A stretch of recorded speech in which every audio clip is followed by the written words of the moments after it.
এক সময়ের লৌহ কঠিন ঐক্যবদ্ধ দুর্বনিত জাতি আজকে হাজার হাজার টুকরায় খণ্ডে বিভক্ত হয়েছে। আজকে টুকরা টুকরা হয়ে গিয়েছে। শিয়া মারে সুন্নিকে, সুন্নি মারে শিয়াকে। আজকে হাজার হাজার দল, তরিকা, পথ। এই যে ঐক্য নষ্ট হলো, ঐক্য নষ্ট হওয়ার মূল কারণটা কি ছিল? তারা তাওহীদ থেকে বিচ্যুত হয়ে গিয়েছে, বিচ্ছিন্ন হয়ে গিয়েছে। ঐক্য রক্ষার মূল সুতা ছিল তাওহীদ, লা ইলাহা ইল্লাল্লাহ। আল্লাহ তোমার হুকুম বিধান ছাড়া আমরা কারো হুকুম বিধান মানি না।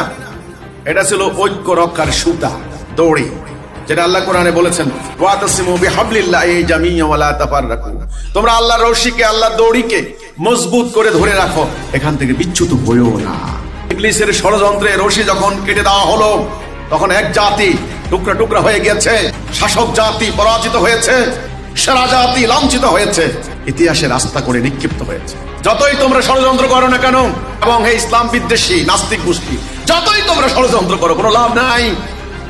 আল্লাহর পক্ষ থেকে তাওহীদের পতাকা উড্ডীন হয়েছে, তাওহীদের এই আযান শুরু হয়ে গিয়েছে। এই আযান প্রতিধ্বনিত হয়ে সমগ্র আকাশ পাতাল প্রকম্পিত করে সমগ্র দুনিয়ার দ্বারে দ্বারে পৌঁছে যাবে ইনশাআল্লাহ।